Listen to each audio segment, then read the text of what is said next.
Career Engineering Radio and to our show, Pride and Ownership, The Love for the Job. I'm your host, Chief Rick Lasky. It's great to be back doing these. I took a little break, if you will. I know a lot of you have been emailing and calling and text messaging and asking about the podcast and some classes and things. And most of you, maybe not all, but most of you know, a little while back, my mom got sick, and unfortunately, she passed away from cancer a few months back, but she's in a better place. And it's always amazing when you go to a funeral for a loved one or a friend and you find out things you never knew when people come up and tell stories that make you feel even more proud that she was your mom. And we miss her. And she's a great lady, and like I said, she's watching us right now. But between that and having to watch after my dad with some things, my daughter with softball, my son, the Navy corpsman assigned to the Fleet Marine Force, is actually deploying here at the end of March. Be going to Afghanistan for 7 months, taking care of his Marines, and I'm telling you to watch the transformation that the Navy and the Marine Corps have done to that young man. He's always been a great kid, but I'm just so friggin' proud of where he's at and what he's doing. And kid couldn't say blood before without getting nauseous, and now he's, handling amputations and gunshots and all kinds of things. Absolutely amazing. I'm so proud of him, my daughter, and everybody. But one of the things significantly happened here in Louisville, real quick, before we move on to our special guest, is we're in the middle of having some retirements like a lot of people have went through before. Not just onesie-twosies like we've had in the past, but we just had one of our more senior captains, Ken Swindle, with over 30 years, retire. Kenny took the job in Crum, which is just north of us, as fire chief. Kenny was a great handler while he was here. He was a training officer at one time, and his legacy will live on.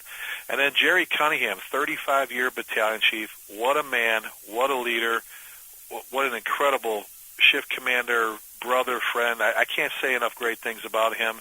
I hated losing him, but golly, 35 years, what a great, I can't think of a greater way to serve my master than doing that in the fire service. And actually, I guess the upside of that is, a lot of folks have come to Jerry and asked him to start teaching.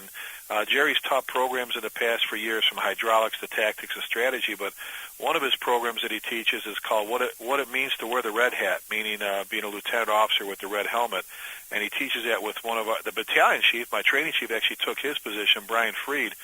But I'm telling you, if you want a program for your folks about responsibility, leadership, being that company officer, and what it takes to wear that, to wear the collar pins, whatever you want to call it, that trumpet. You know what? If you're interested, you give me a call. I'll hook you up with Jerry and Brian. They'll do a great job for you. And lastly, for right now, I've told you hundreds of times before. I know my mom told me once. If I told you once, I told you a million times to stop exaggerating. But Daryl Brown, one of my two partners up here as assistant chiefs, Tim Tittle and Daryl Brown are my two assistants. And I've had the dream team. You've heard me talk about before. Tim's incredible. Daryl, and our good friend Alan Brunacini, when I used to ask, Bruno, how do you keep losing your people and dealing with it to other jobs? He said the great thing about having great people is they're great. The bad thing is other people want to steal them. So one of my very good friends and best buddies in the whole wide world until just recently, and I'll tell you why, Steve Bass, the chief in Grapevine, stole Daryl from me. And obviously I'm joking. Steve's my brother, and I absolutely love him. We've had him before, and you know him well. But he stole Daryl, and Daryl's going to be working for Steve right next door, his ops chief, and this is all a succession plan for things of the future. And Daryl's family, he lives there. His kids go to school there. His wife teaches there. His mom used to work there. His sisters, it's just a perfect fit. And Daryl's done, well over 25 years here. So great guy. I want to wish him well and go from there. So good luck, DB. Hey, I want to get to our guest. We've had him on the show before. I want to, not to give a plug to Geico, but if you haven't heard about Chief Billy Goldfeder, then you're that guy living under that rock. But just in case, Billy has been in the fire service since 1973. He's the deputy fire chief with the Loveland Sims Fire Department in Southwest Ohio. I've had the pleasure of meeting and visiting with his department. Talk about some pretty incredible people, great bosses, great chief. Just when I was there, just awesome people. Billy's been a chief officer since 1982. He's an executive, National Fire Academy executive fire officer graduate. He's on just about every committee you could think of when it comes to protecting, prolonging the lives of firefighters and saving firefighters' lives. I mean, besides being an honorary battalion chief with the FDNY, and on the board of directors of the September 11th Families Association, the National Fall Firefighters Foundation is a board of directors member. He was the instructor of the year for the International Society of Fire Service Instructors given out at FDIC. The list goes on and on. But again, some of the things that people, you get so used to seeing Billy Goldfeder associated with taking care of brothers and sisters that his love goes further than just serving on committees and making a difference in that. I mean, he's a tremendous supporter of the Firefighter Cancer Support Network. When it comes to the NFPA and the I-Chiefs committees on safety, but what he's done as an instructor, as a leader, we'll talk later, hopefully, about firefighter close calls. Nothing more than a simple website that has saved, I can't tell you probably how, and you can't even place a number to how many firefighters' lives that website has saved, let alone everything else Billy has done for the fire service. If you want to talk about defining the phrase "everyone goes home," you can't say that without saying the name Billy Goldfeder. And with that, brother Billy, welcome, buddy. Well, thank you, and I'm glad you're back teaching again because, as I said, I went on a hunger strike until you decided to start teaching again. So. Are you doing okay? I'm okay. I should be okay. Hey, we were just talking before we went on the air here. They were getting ready to bump out. Here's another phrase. They were getting ready to dispatch a pin-in accident, rescue here, and we were kind of laughing about all the different terminology, Billy. With you made the comment. I'm probably the only one that knows what a pin-in accident is here, and I made the comment that it took them a long time in dispatch to stop referring to my car as the carriage and that it was the buggy. You got to see that when you're traveling all over North America, the different terminology and everything in the fire service. I love it. I mean, it's like of course, pinning is a Chicago term, and it's like smoke showing in the East Coast, loom up in the West Coast. FOTS, F-O-T-S, food on the stove in some parts of the country. Again, go back to Chicago. What is it? Pot of meat. A pot of meat. Even if there's no meat in the pot. If it's vegetables, it's still a pot of meat. So, yeah, terminology's great. And I'm going to ask you about somebody very special to us in a moment here. I can't tell you how many times I was riding with Ray Hoff in the 4th Battalion, and they had Lieutenant Callahan on 18 engine there. Just, all of a sudden on fire ground, you'd hear, "Your chiefness," and he'd go ahead, and he'd say, "Pot of meat, Chief." And just it wasn't a pot; it was a whatever. It just the terminology is awesome. Hey, Billy, we just lost yesterday an incredible fire service leader. Retired Battalion Chief Ray Hoff from the Chicago Fire Department, best man at my wedding. I spent more years riding with him on Truck 10 and in the 4th Battalion than I did my own department. We taught a lot together. We ate a lot of Fig Newtons together. It was our favorite cookie when we were traveling in Rumen. Tell me a little bit about your thoughts on Ray and his passing. Big deal. The Hoff family, the 3 brothers, and of course their dad who died in the line of duty. Just amazing people, and the genetics that put together the Hoff brothers is a big deal as well. Specifically about Ray, I guess the greatest joy I had is when he came in and sat in a class I was giving. And I've had that happen a couple times in my life. John Hoagland from MIFRE, Leo Stapleton, Bruno, a couple others, and just like you freeze, like, oh my God, what are they going to learn from me? and Ray was truly a street firefighter, and loved. You talk about Rick Lasky and your love for the job stuff. This is the small group of people in our business, and I hope it gets larger, but the small group of people in our business who really love the job. And Ray defined it. I mean, every chapter in your book, every hour in your seminar, you could plug Ray's name into some story that you're sharing, whether you're specifically talking about him or not. But he's a guy that made a difference. And I mean, I don't care who you are. My son's a firefighter. I talk to him. I talk to young firefighters, and you gotta make a difference. If you're coming in this job to forget it. Just go be a baker or something. But if you're if you're the kind of person who understands what it is giving back, and then this is the job for you. And Ray lived that, as does his brothers, as did his dad. But big loss. These guys that were around in the war years, so to speak, when there were lots of fires. Yeah. I know some people these days, they pretend there's lots of fires, but there really aren't. And so when you do, have a fire, it's not only your training and education, but a real critical ingredient that we need to gain as much as we can from before this next generation leaves is the experience and the stories. I put something out on the secret list last night about that with Ray. 50% of the value of spending time in a class with him was after class, or just when he just got off the subject and started rambling on about stories. How many times did you see him in the hallways at FDIC? And I'm gonna, Ray and Barb, they lost a son several years back, and very tragic. Obviously, anytime you lose one of your children, and I remember the folks at FDIC turned around and there he was, and this was just a couple days afterwards, and dealing with this. And it was one of those things where I talked to him. He says, "This is where I need to be right now. That's right. This is my therapy." But how many times have you seen him, Billy, out in the hallway, holding court, just talking and passing on, just what you said. When I used to teach with him, and he would talk to about what in the old days, if you will, going to 8, 10, and 12 roofs a day. And I'm not talking just setting the ladder and going up there. I'm going up there and cutting a hole, and most likely with one of the big axes. Right. The truck tenures there in the Cabrini Green Housing Project and where they were situated, besides all the other stuff he did, absolutely incredible. The Paxton Hotel fire. Sure. The Paxton Hotel fire. Yeah. So many fires he went to, and there's two values of that. One, it's just so neat listening to the old timers tell stories, and I guess you and I are that now at some point in our lives. We're not such kids anymore, but listening to these guys tell their stories, and then applying it to today, and understanding that while he did 10 roofs, one of your firefighters may do one this month. Well, the stuff still applies. Right. Whether you go into 10 roofs or one roof. And Billy, he was one of the first guys to, there's a lot of people teaching variations, I'll say it nicely, of different folks' programs out there.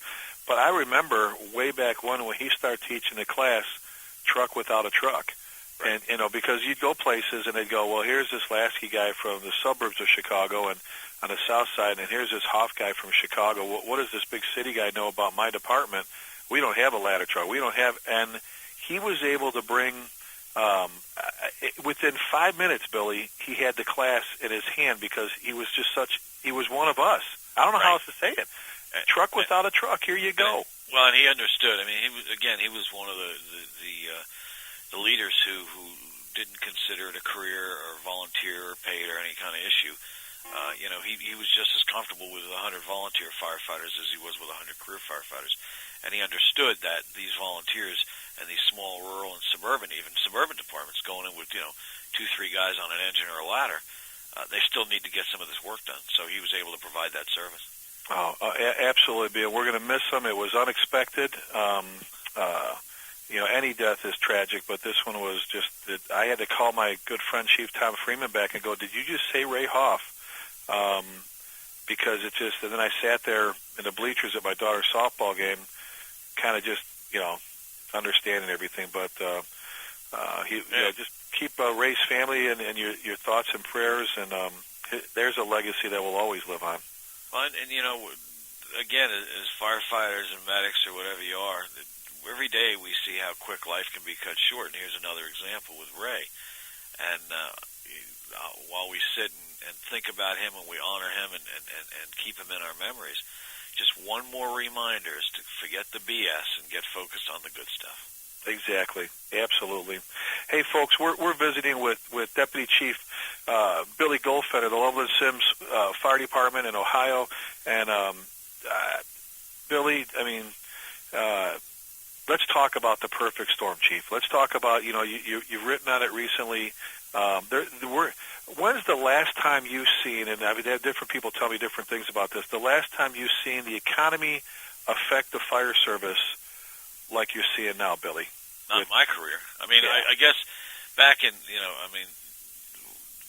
no, I guess not. I mean, I'm thinking back, no, not really at all, because it hasn't. And you talk to I talk to my friends at the IFF and the IFC and the folks that kind of study this stuff and monitor on a daily or an hourly basis. And it is unlike anything we've ever seen. And basically, the perfect storm is, I just did a little thing on a secret list about it. It just kind of came to mind, and I just stuck it out there. But basically, this is what my thought is, that we're heading for a perfect storm. We're looking at cuts in the career service. Career fire departments being cut, whether it be equipment, stations, brownouts, layoffs, whatever, and we're seeing that happen. So that's part of your equation. Then add cuts to volunteer fire departments. Hell, today in the headlines, Montgomery County, Maryland is cutting, which is a combination fire department, is cutting funding to the volunteer side, which is certainly worth looking at to see what that's all about. Then take all the grease balls from companies, businesses such as home builders, certain home builders associations who are just doing everything you can to get rid of sprinkler ordinances or to kill them, residential sprinkler ordinances and proposals, and add that to the construction we're dealing with today. Add that to the stuff that's burning inside houses today, which is a whole lot different than was burning in houses just 20 years ago. Yeah, absolutely. We've got the perfect storm. Billy, I'm sorry, Billy, we adjusted, and just touching on that, what we're burning differently, if you just follow Dr. Keith Royer, the Iowa method with the critical application rate, and then move to an NFA 3 times as hot, and it's actually 4 times, that's huge what we're burning now, let alone we don't want to sprinkler it.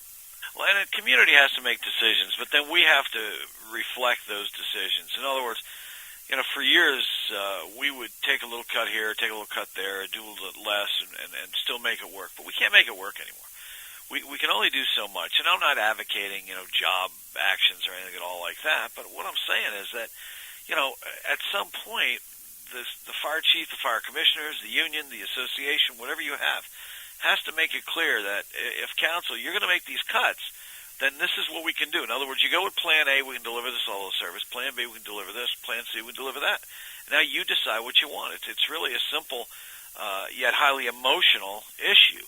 And, if you're going in with 10 firefighters on a one alarm to, say, a 1,500 square foot house, and you're going in with 30 firefighters to a one alarm 1,500 square foot house, the outcomes are predictable. Well, and Billy, we've been fighting to prove the necessity, or actually to justify going from the 3rd to 4th firefighter on companies and things like that. But they don't care. It's to a point. I mean, let me ask you this: and there's been plenty of stuff printed on it. The whole Browning, and I know, you said it. You and I talked about this. There are cities that don't have the money now. They're sincerely, they're hurting. They're trying to rub 2 nickels together and make a quarter for real. And then you've got some of the others that I really think it's just a way to take back what they've wanted for a long time. And I think the brownouts. I mean, how many times have you seen already where there's been an injury to a firefighter, or we've lost someone from the public because the station they decided to brown out became less important to that neighborhood, if you will. I mean, how else do you say it? And then, someone died on that block, or and see, we get it, but you know what? I'm telling you, and you read about it and see it every day. There's just not that public outcry. And here's my theory on that. And it's not, I don't know if it's a big theory, but when things are good, we're okay, we're happy, things are good, and we're not worried about, quote, the other guy. Yeah. When things are bad, I'm now getting to well, how come you have this, or how come you have that? So exactly. Put that into a format that we're dealing with the fire service now. The average citizen today, years ago, things were good. They weren't worried about our salary or benefits or staffing or anything like that. But now that their 401ks have been cut, their budgets have been cut, they're losing jobs. Understandably, they're now looking to see where their tax dollars are going. Very unfortunately, some fire departments, not all, but some fire departments have so blatantly abused what we're given by the public, what we're given by local government, that some of these departments have really stood out now, and people are fed up. That is not the majority, though. Right. The majority of fire departments we're honest, hardworking people. Usually most of us work in 2 or 3 different jobs, trying to get by. But there's also the political aspect too, Rick. Local so-and-so has a mayor that's just been an absolute jackass for years, and they take a vote of no confidence against the fire chief, or they go after the mayor politically, and it doesn't win on their side.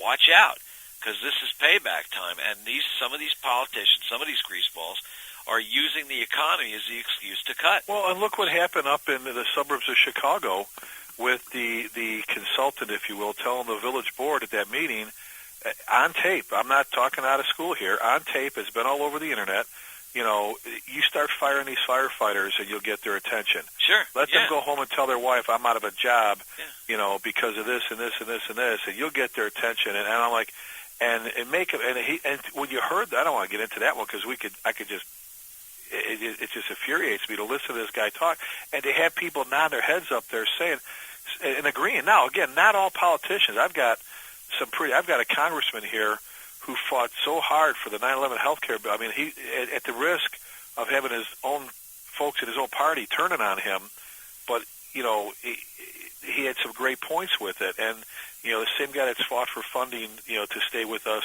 when it comes to the Fire Act, all these other things. I got a great senator, but then, Billy, I like you, I see some of the other folks out there that don't give a damn. And then you look at, we've always been, and you hit on it before, it's always, well, I don't want to be a firefighter or a cop. Who wants to make that money? And I don't care. We were always the, we don't want those jobs. And you're right. Anytime the economy turns around, people start looking at us and going, wait a minute.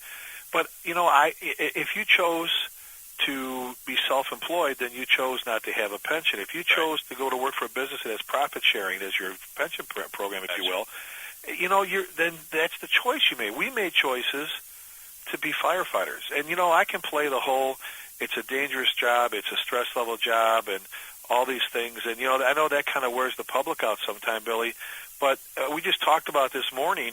I don't know too many jobs where you're going to hold, and I'm not trying to be Mr. Drama here, but you're not going to hold someone's lifeless child in your hands at 2 in the morning and be let's go back to the bunk room and now just go to sleep. That doesn't add stress in your life, and that crawling into granted, it's a conscious decision we made career-wise. And people will throw out, you don't go to a lot of fires, right? Well, go with me for 14 ambulance calls on a 24-hour shift, and spend time with us, lifting the stretchers and carry it. And again, we made conscious decisions. But to say that a firefighter, whether you're on heavy ambulance duty, have fire duty, you're going to runs, you're up in the middle of the night. It is different than somebody sitting at their desk, and we are entitled to a different pension system, and we've got to show that without emotion, and that's the problem. Right, and right. You said it; they don't care about the emotion right now. And the other sad part about this is many of the cities who are experiencing some of the biggest cuts are some of our poorest communities. Quite frankly, nobody gives a damn. And that's heartbreaking. You look at Detroit, they're going to cut ambulances. Nobody cares. You look at Gary, Indiana, cutting companies. Nobody cares. And that not only does that suck from a human standpoint, but it gives the firefighters in those communities little to no ammunition. Our stuff's burning down. It's all we can afford. Well, that's it. Let me just kind of stir the conversation to a different level for a minute, Rick, if I may. Okay, go ahead. All right. So first of all, Tip O'Neill wrote a great book years ago called All Politics is Local. If a local union, if a local volunteer department, whatever, is going to work on this, you've got to deal with it locally. You've got to figure out what your relations are with the community, what the impression of the community is of your fire department, and fix that. Now, if you're in a department that does not want to go on EMS runs, and they've been asking you to do EMS, and you've been fighting it, you need to rethink what you're doing. Right. If you're in a department where your guys are going to bitch and whine that you don't want to check hydrants, you need to rethink it, because we are going to have to readjust what we do. We're in the service business, and I'm not saying we should be doing, changing bicycle tires, although maybe Bruno would disagree with me on that. I think that we got to understand that it's not just fires. I had a great chat with a friend over at the IFF who was kind of very much involved. She reports directly to Harold Shaperker, and she said we've got to add the words EMS to what we're doing. We shouldn't be fighting this. No. And there are some communities still fighting this, and you know what? We're going to fight ourselves out of business. Now, Billy, I used to blame the chiefs for not letting their guys out of the firehouse, which is the case in many circumstances where they say, don't leave, keep the doors closed, all that. Yeah. But and you've heard me say it umpteen times, you've said it, you've got to go grab everything you get your greasy little fingers on, because if you don't, someone else is going to. That's right. I'm sorry. The reason we do well here in Louisville is not because of how great our guys are at fighting fires and cutting people out of cars and sticking needles in people's arms. They're great at that. It's because of the literacy, the book reading contest. It's because of the programs, the stuff, and it was a hard sell here to some guys that have been here a long time, Billy. But when you see the fruits of your labor, you see all of a sudden, now, that doesn't work everywhere, I guess, but golly, you're exactly right. If you don't go out and grab a hold of some stuff and invest it, and let me get real quick, and I know I wanted to get back to your point, but I got a phone call years ago from a good guy, union president. He's like, Chief, that we got this new council member and they're screwing us, and they want to this and blah blah blah blah blah. And I said, well, what? Hang on, slow down. What's the matter? He goes, well, we got a new council member. He came in, and we're in the middle of negotiations, and we wanted raises, and I said, well, let's back up. What got him all fired up? He goes, well, that EMS thing. I said, yeah. He goes, well, we got rid of that. He goes, we wanted 4-person staffing, and they wouldn't give it to us, so we gave up our ambulances and took those people on the engines. We have a third-party private coming in and doing that now. And I said, you gave up your ambulances? He goes, yeah. I go, what else? He goes, the hazmat thing? He goes, we don't do that anymore. We've got a third party that comes in, and they run the county, and they actually do tech rescue for us, too. And I go, why'd you? He goes, because I'm a firefighter. I fight fires. Yeah. Well, guess what happened, Billy? His councilman came in, and he says, so what do you do? He goes, well, we fight fires. He goes, well, how many today, this week, this month? We're our own worst enemy sometimes when it comes to justifying our own existence. And I agree. Maybe we're not changing bicycle tires, but sorry, I didn't mean to get you off. But you know what I'm saying? Right? I mean, we do need to be grabbing more stuff. Well, we do, and with that said now, we then let's say we've tried everything and we've reached whatever's going to be the happy median there, or whatever our staffing level is going to be, our stations. The next thing we have to do is as a part of that process is determine what we can do and what we can't do. It's almost as if how different cities and communities have first responder, EMS, BLS, ALS. Well, it's almost like fire departments have to determine at what level of service they're able to provide based upon the funding that's provided. Not every fire department can do everything. So this is kind of the opposite of what you and I just talked about. And I'm talking about more as far as, at the end, when you tell me that I've got 4 2-person engine companies and 1-person truck, I cannot do a lot of what we just talked about. Exactly. And that's not crying and whining and walking away. That's reality. That's reality.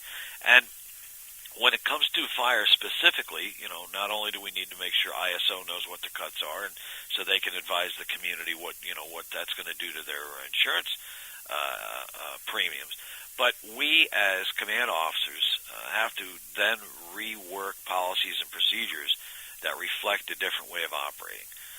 FDNY with 5 or 6, depending on a company, has a role for every firefighter. Many fire departments operate that way. But if tomorrow FDNY had to be cut to 3 firefighters in a company, they would obviously have to go back and relook, because 50% of the work could no longer be done in a timely basis. Right. And that's it. It's a comparison between time, staffing, and conditions. Well, the issue is, if your fire department is cutting out stations or you're cutting people, you've got to non-emotionally lay that down in writing. You've got to sort of chart it out and do some estimations of what you can and cannot do. If your goal previously was water on the fire anywhere in your community within 9 minutes, you simply can't do that anymore. So now, Billy, let me ask you this, buddy. What would be your advice? I'm kind of jumping ahead here, but this is perfect timing. What would be your advice to those out there that are going through this on how not to? Oh, God, it's so hard to say not overreact when they're cutting stations, and because there are locals out there that are negotiating reduction in pay to keep firefighters. They're taking pay cuts to keep firefighters working. There are a lot of folks out there working. There's a lot of volunteer companies working to do whatever they can. But how do you keep someone from taking it too far to where we actually look like the bad people, the whiners? You know what I'm saying, Billy? How do we? We are, and we are looking like that in some areas right now, and that's unfortunate. Well, unfortunately, some of it's too late. And I don't want to be pessimistic. I think you and I are probably amongst the most optimistic guys in this business. But, you know, if well, look at what's going out in Nevada right now. I mean, if they discover over years you've been cheating them on the system, you've been cheating on sick time, you've been cheating on vacation time, hey, you made your bed. I mean, there's departments out there, or firefighters out there that are getting cussed at by citizens. They're not wearing their shirts out in public anymore. You know, shame on you. You know, if you're not happy making your $100,000 a year salary and you decide to cheat the system to make $180,000, they're talking about criminal charges against some of these firefighters. Yeah. So sometimes it's too late. That's certainly the extreme. That's not at all normal. And if it is, I mean, if you're listening to this in your own department and you guys and gals have a little scheme to, you know, fix your overtime and to fix your sick time and all, you better wake up, because people are really paying attention. And because of other departments drawing so much attention to us, they're looking at everybody now. Well, Billy, all the years you and I have had conversations over coffee while we're sitting at the book booth at FDIC. I mean, some of the best conversations I've heard away from the kitchen table in the firehouse has been at that booth. You know, just listening to people talk. But you know, we've talked about how angry it gets you when you go to one of the websites and you read about a firefighter who just got arrested for arson, or for leaving a scene of accident while they're drunk, or for assault, or whatever it is, and you're going, God, we're supposed to be above that. And then it's that much more amplified when the fishbowl has turned into the aquarium all of a sudden. Sure. You know, now everybody's really looking at us. I mean, there's a lot of people that we need to be angry with, going, look, you're ruining it for all of us. That's right. Well, leadership, and again, you preach on this all the time, Rick. Leadership comes at different levels, whether it's the fire chief, the union president, the volunteer association president, or the unofficial leaders, the senior people in the firehouses. But someone's got to take the bull by the horns and decide which way we're going. And again, this ties back into Tip O'Neill's thoughts about all politics are local. Fire service survival is local. People say, you know, it's kind of like, well, what do you think about this fire? And I say, well, tell me the conditions, and I'll tell you what we should do about it. Same thing with your question. Tell me the fire department, which then tells me the conditions, and then I can tell you what that department should do about it. The firefighters in Nevada, I don't know what you're going to do to turn it around. It's going to take a long, long time, because you guys, you know, perhaps a small group of you, but whatever it is, apparently have screwed the public, at least according to reports and things we've looked at. So I don't know how you're going to fix that. But locally, it's not too late for other fire departments. If you got that kind of scheme going on, you need to fix it right away. But whether it's hydrant checking, whether it's doing blood pressure checks, whether it's the reading program, fix it now. Get out there. Sponsor a little league team. Go out and do coaching, do kids reading, whatever it takes. And if that's not okay with you, then move on or accept what the consequences are going to be. Billy, you can't look at a magazine, a TV show from way back when, whatever. And when you saw a community, whether it was a parade or they were driving through their downtown little on the square, right, without seeing the fire engine, whether they were washing it or there, you know, that's the image we need to get back out there, where we're there. You know, I had one group ask me, Billy, you know, we were meeting over dinner just before teaching the next day about what can we do to heighten our image out there, you know, the people seeing us. And I said, well, I was just driving to town on the reader board out there, talked about the VFW having a food drive this weekend. Why don't you guys go help? They go, well, that's kind of, I said, no, this is what you do. You contact them, you say, look, I got an engine company here that's dying to come load the truck for you. You guys stay out in front. You talk to the media. You talk to the folks. You take the stuff. Let us load the truck for you and all that stuff. And, you know, you've got this big red, white, yellow, green, whatever color your fire engine is, billboard sitting there. You don't even have to say a word and just be in the background helping the VFW while they're there. And it's little things like, it doesn't take money at all, really, to improve your image. But what's always bothered me, Billy, and you said something about if you've got someone in the firehouse, tell them stop, quit, whatever. We talk about defending our image. We do a good job of talking about how brave we are, which firefighters are some of the bravest people on the face of the earth to me, how brave they are. We'll crawl into burning buildings that could fall down around us from underneath us, everything. We will do all kinds of things that are just incredibly brave, heroic, whatever, but we won't stand up to one of our own at the kitchen table who's risking our reputation as a department or who's screwing someone over. And I think you hit on it right there about standing up for what's right and saying, look, stop it. You know, I mean, yeah, that's local. There's nothing the headquarters office of the IFF can do about that. a lot of them are saying, well, what's our union doing for us? Union is there to support you and assist you, but that's why you're called a local. You need to deal with issues locally, and the impression or the reputation your firefighters have locally is controlled locally. And if a department, fire departments down the street are doing stupid stuff, you don't have to be seen that way. But it just depends on how hard we're willing to work for that. And a lot of us are not. Now, let me just jump back on something else, Rick. We're talking about a minority of fire departments. The average firefighter, career volunteers out there working their asses off, doing everything they can to get by these days and to provide a good service. But what I want to get back to is the level of service. So when we are cut, we then have to sit back and talk about the realities. If in the past, with 25 firefighters, we could establish water, stretch 3 lines, force a door, search each floor in a dwelling, and have at least 2 command officers on the scene within 8 minutes, and you cut our staffing in half, we can no longer do that. And we have an obligation to the community, we have an obligation to ourselves to understand we can't do that. And we have to then reassess that risk assessment model, or that risk model, of what we're willing to risk our lives for. Now, I know some people listeners get all worked up and they get all stressed out because we're going to run in and save people. I'm not saying we're not going to. When you pull up and, mom's on the front porch screaming the baby's inside, one firefighter arriving on the engine 99% of the time is going to grab a line and go and try and get that kid out. We understand that. But we're talking about the other stuff, and in the cases where there's obviously nobody inside, where we're looking more at saving property and managing the risk related to that. And, hey, you know what? Your shit's going to burn.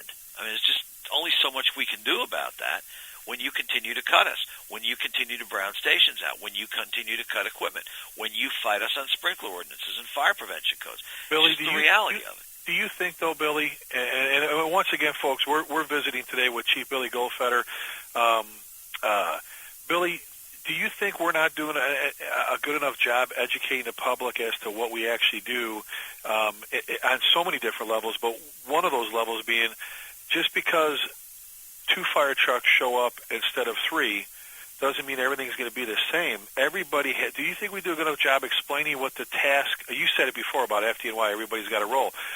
Do you think we do a good enough job explaining what the task of each engine, ladder, rescue, however you run your fires, what their job is from first line, second line, backup, RIT, all that? Do you think we're missing maybe there on helping them be better informed, or do you think that's not maybe the route we need to go? That's an issue. I think we're certainly better than we were. I think that generally in our business we do take time to explain that to the public, why you get an engine company on an ambulance call. And I went to a crash last night. We sent a heavy rescue, an engine, an ambulance, and the district chief responded. I happened to be in the area, so I took it in. And the lady was almost annoyed that we had sent all this stuff. Our district chief took a minute, talked to her, and she understood. So I think that the majority of the people still don't understand, and that's part of the education. But see, it's got to be a whole picture, Rick. We need to get out there and let them know why we send what we do, but we also have to get out there and explain to them why residential sprinklers are important, why a home fire prevention plan is important, why building codes being tighter is important. And we have examples. Every community in this country. I went to a fire yesterday morning. I was in a home of Cincinnati Bengals player, NFL star. And it was a non-sprinklered house. Well, there's only so much we can do when there's fire blowing through the roof when we arrive. And I'm not criticizing him or anybody else, but I'm just saying, here's another example. And every day in every part of this country, there's a house that burns down. People lose important stuff, wedding books, dresses, Bibles, all that stuff, where the problem could be solved with alarm detection systems and sprinkler systems. We can almost eliminate that. So, and our good friend, Alan Brunacini has said for years, everything dries out, nothing unburns. Right. And bingo, yeah. But we're not willing to do that. We're really not. You tell a firefighter that, we're going to go out and do structural firefighting training today. A is your choice, or B is your second choice. Let's go out and do pub ed. A is going to win every time. Right. But at the beginning levels, at the academy, during basic training, we've got to understand that we got to be public fire educators as much as we got to be firefighters. And hey, giving me the choice, if we're going to go to a fire, do pub ed, I want to go to the fire. I'm not going to lie to you. But I also, stop, drop, and roll, and stinky to fire dog and all the other stuff to educate the public and make sure they understand that, hey, as much as we do enjoy our jobs, it sucks when we go and look at your stuff all covered in soot and all burned up and all ruined, and we don't want that to happen either. Oh, go out and market what we do. Go out, and that's at each level. I talk about that often, about a rookie firefighter, new firefighter. You need to go out and tell people what we do and market it. And as an officer and as a chief, like you said, why I only wanted one fire engine. Well, let me explain what they all do. Why did you send a fire engine with the ambulance? I didn't. Well, let me explain why when it comes to patient care and quality of care and what we're carrying now as paramedics, if it's not just the stub toe, between cardiac monitors, defibrillators, and O2 and drug, all this stuff, I'm going to say, all right, Mrs. Goldfeder, just hang on one sec, because I'm going to have to go make about 2 trips out to the ambulance to bring this stuff back or bring it in, and then we're going to try and get you from between the couch and the wall where you fell into our couch, but once you do that, they're like, oh, yeah, okay, that makes sense, And simple stuff. Customer feedback cards after a run. Get feedback from the community. Send them a note. Hey, we hope, and you got to be careful. Someone's got to pay attention to what they're sending, because if it's a fatality, obviously you won't write a card that says "Hope everything's okay." Right. But we hope everything's okay. We were at your home. Here's the chief's number. We'd like to hear from you, or fill out this card. Little stuff like that can really go a long way. A marketing standpoint. Why don't you stick Stars of Life on your apparatus? Big red fire truck, put a Star of Life on a compartment. People know what that means. It means EMS. It means medical, which means that's why it's pulling up. Oh, maybe that's got a medical equipment on it or something. So little stuff can go a long way in making people understand what we do, why we do it, and why we're like insurance. You can buy cheap insurance and you can sit around and pray and hope for there's no claim. And if there's no claim, you're good. But you make a claim, and then you call insurance company and say, well, we didn't cover you for that. And then the gecko's sitting there laughing at you. The other side of the coin is you explain to your community that the fire department is nothing more than insurance. Take the emotion out, and that we will deliver you a service based upon what premium you can afford to pay up front. And that's the tax that they pay, or whatever the fee is that you pay locally for your fire department. And honestly, when you call your insurance company on your worst day, when you wake up in the morning, there's 2 feet of water in the basement, you damn well want to be sure that you're protected by water. Otherwise, you're not going to get the coverage you want. Same thing with your fire department. Everybody thinks the fire department's ready to go in every community, that you open the big red doors and 15 firefighters are going to arrive on each fire truck, and miraculously the fire's going to go out. But they got to understand what that local insurance policy, quote unquote, meaning your fire department is. And if God forbid you have a fire, this is what you'll get. Or this is what you'll get based upon how you can support us.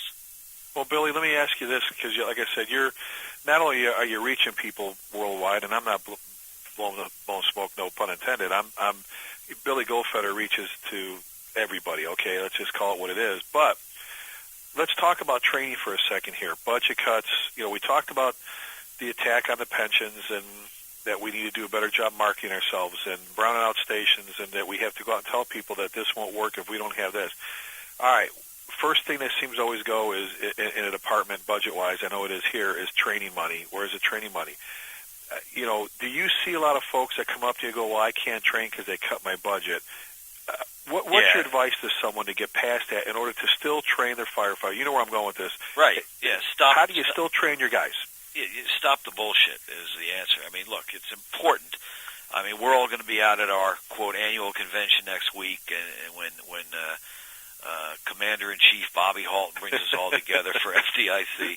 And it is. It's a big deal. Every year we go out there, and it costs money. And people, whether it's Firehouse in San Diego or Baltimore, whether it's FDIC, of course, the big one, if it's Fire Rescue International, whatever it is, those are valued conferences. But let's say you're cut so deep that it's the next thing to cut are jobs.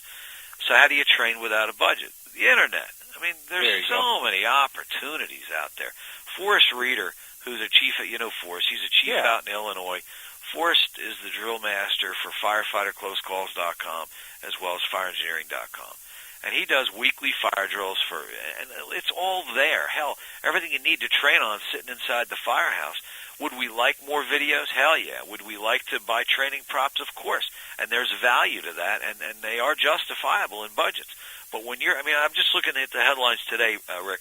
Colton, California, firefighters have taken 9% pay cut to avoid layoffs. And, good for them if that's what's important to them. That's the decision they decided to do in That's I guess a huge step.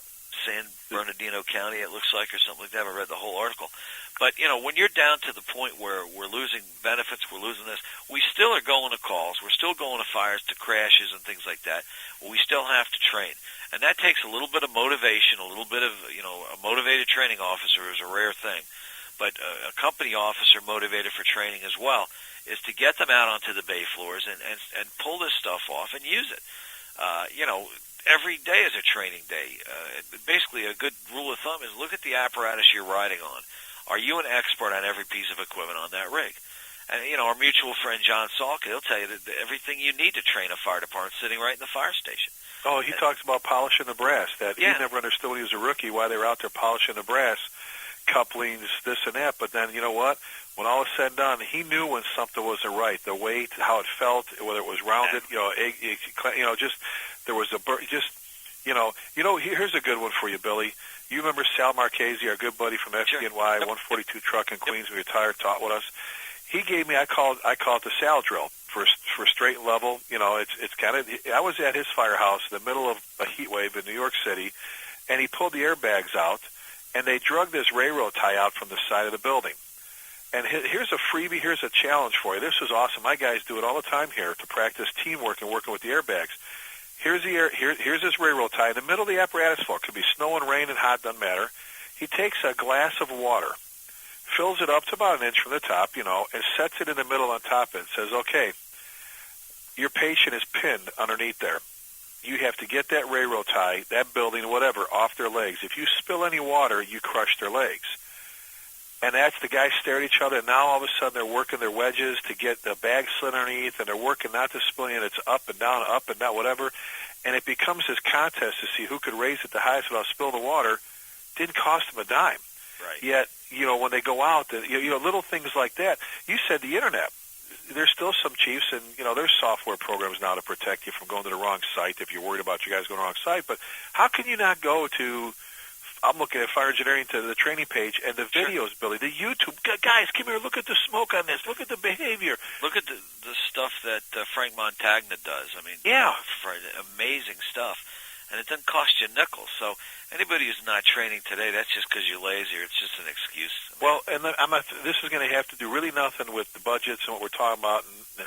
And it drifted a little bit from the perfect storm, but when you get a firefighter, you get this all the time too. When you get a firefighter, an officer that comes up to you, Billy, and says, God, we haven't had a fire in like 2 years or a year. How do I get my guys to go out and train when we don't have the work? And I tell them, when you get a firefighter comes up and says, Chief Goldfeder, what do I do? Or Lieutenant, how do I keep these guys motivated when we haven't had a job for a year, which is really realistic for some people? What do you tell them to stay motivated? Hopefully the solution is not like in some of these departments lately where they just go out and set a fire, because that's obviously another slam against us when we see we're supposed to put them out. Right, exactly. Again, it takes a special person to be a motivated company officer. You can have the greatest chief in the world, but if the company officer at the company level isn't getting it done, then the chief's mission is not going to be accomplished. On the other hand, you can have a horrible fire chief, but motivated company officers who use resources like Sal, who are able to get the firefighters motivated and enthusiastic about the job. The reality is that we're not going to go to a lot of fires. Even in New York City, there's firefighters that have been to fires in months. It's just the way it is. And there's some that go to plenty, but whether it's there or any place else, the training is the next best thing. And now I do want to get into a little discussion related to that, Rick, because I don't want to zero out the need for funding and training, because certifications, for basic training, for continuous education. I'm talking about day-to-day that it can be done without a budget. But we need simulators, obviously, and we need certification programs, and that does cost money. And, again, that ties into what the community is willing to have or provide. To me, the best answer is that you work through your state associations and what have you, and you make the training certifications law. There are many states where you can't be a firefighter. For example, in Ohio, unless you have firefighter 2, you cannot be a career firefighter after your first year. It's just the law. Therefore, by law, you've got to have that. Well, and they're getting ready. The commission here is talking about raising our certification fees for officer, and they're talking about bumping them pretty significantly to help pay for other things going on. And in one case, they said this may fall on the firefighter themselves having to pay towards their certifications. And that's when it bites us. That's when it bites us in the butt. And that's the opposite. A lot of unfunded mandates, But you and I have both been trained officers. I mean, and I know what it's like to try. You're right. I mean, when they take everything away from you, it's like, okay, I've got to be really creative. But there's certain things I can't do that without the money. I'm sorry. There are certain things I just can't do, whether it's carry certifications or whatever. There's certain stuff I just can't do. It takes. Yeah, we have to identify, and again, based upon the community, and the county and the state and all what your rules are, what the regulations are. But I mean, EMS has certifications that are required, and you got to have continuing ed. And same with fire department. We, for example, our department, all our officers are command level certified officers. Every 3 years, you have to go back through the process. Plus, each year, you've got to have some continuing education.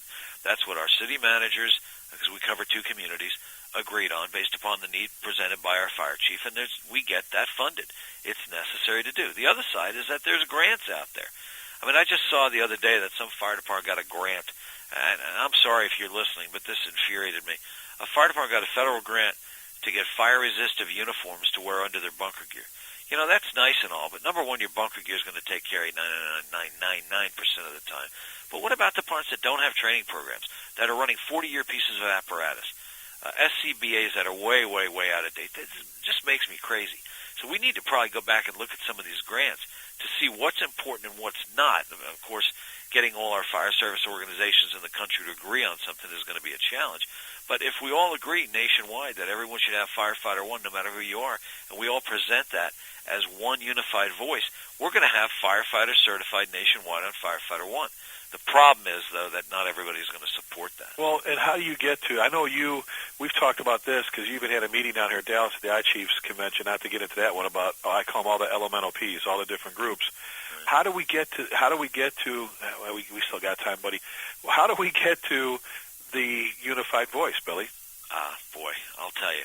I know that's when we stop how do you balance looking, the budget? Well, it's when we stop looking at ourselves. In other words, if we don't look at just what's good for us, but what's good for the overall, that's the way to do it. But each of our various fire service organizations have to meet what they perceive as the need of their members, or what they're told is the need of their members. And unfortunately, it doesn't always work out. Now, CFSI, who for all intent and purposes represents all of us at one time or another, has done a pretty good job in helping us with the safer grants, the fire grants. So we're certainly making progress. But it would be really neat if, you go back in history, Rick, we're still trying to standardize hose threads and things like that. If we could kind of tighten up on some of that stuff, in getting that done. So I guess to answer your question, that's a tough one. Hell, you can't get different shifts to agree on one. I know, that's kind of, like I said jokingly, that's kind of saying, Billy, can you solve the nation's deficit? Right. It's just hard. Well, as we look to close things out, and you mentioned FDIC, which there's a ton of great conferences out there. Yeah.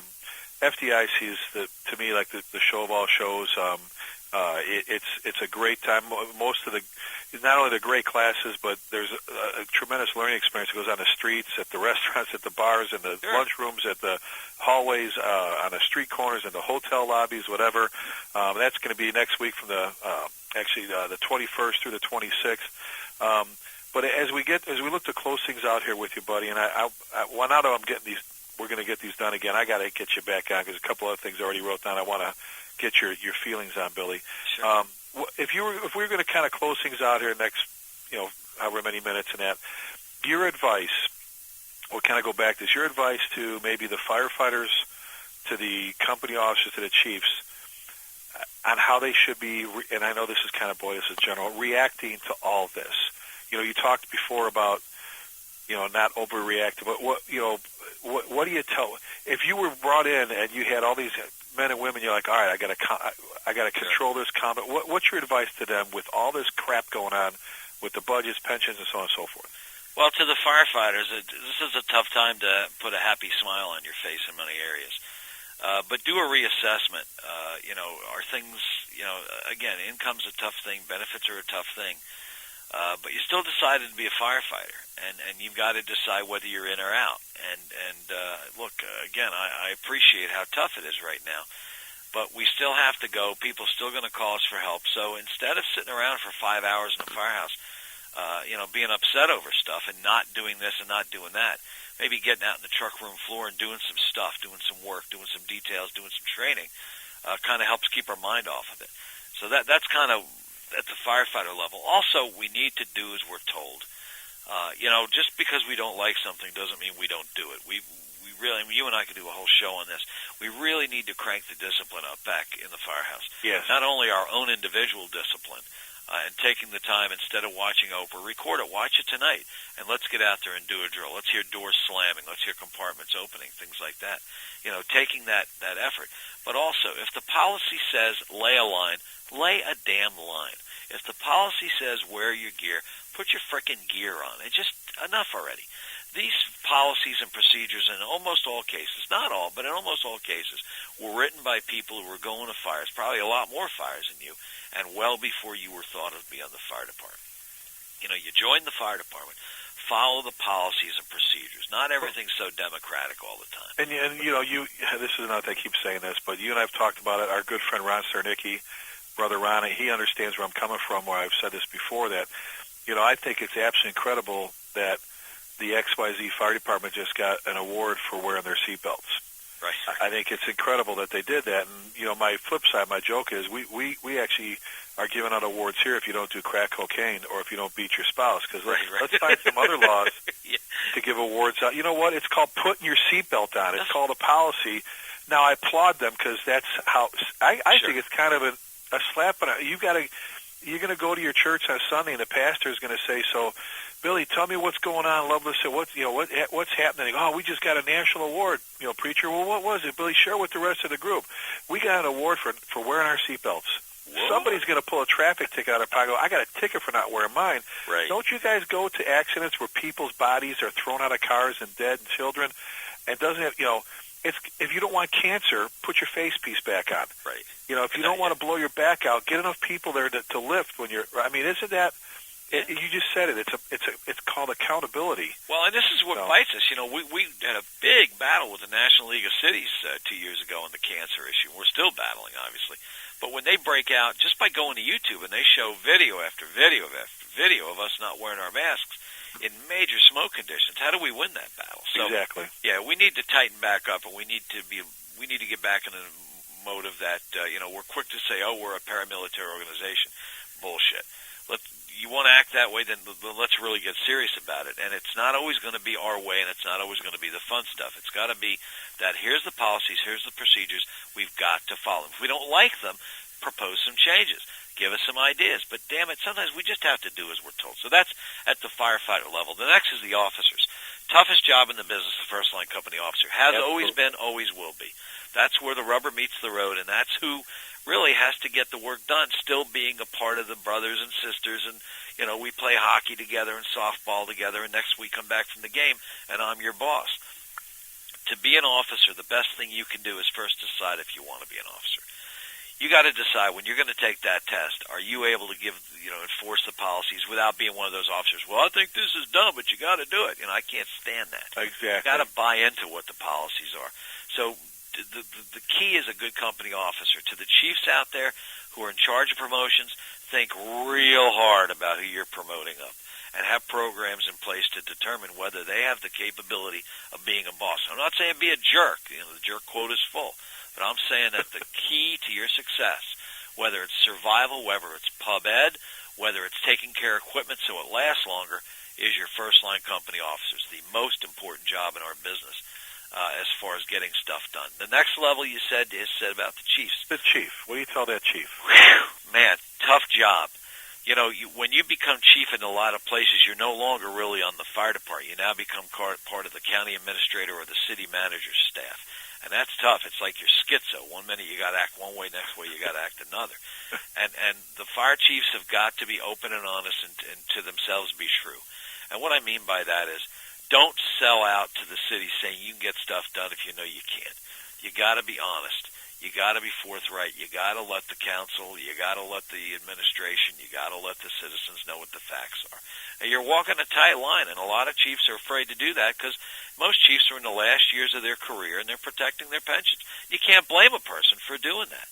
But that's the tough part of being a chief, is you've got to be open and honest. You got to make sure, that the public understands. And again, with the theme we're talking about today, Rick, with budget cuts and things like that the public and your manager understand that it's going to be a difficult road ahead. And then you've got to really look at the mirror when that manager brings you in and say, hey, don't tell that to the public, don't tell that to council, because there's chiefs out there that have to deal with that as well.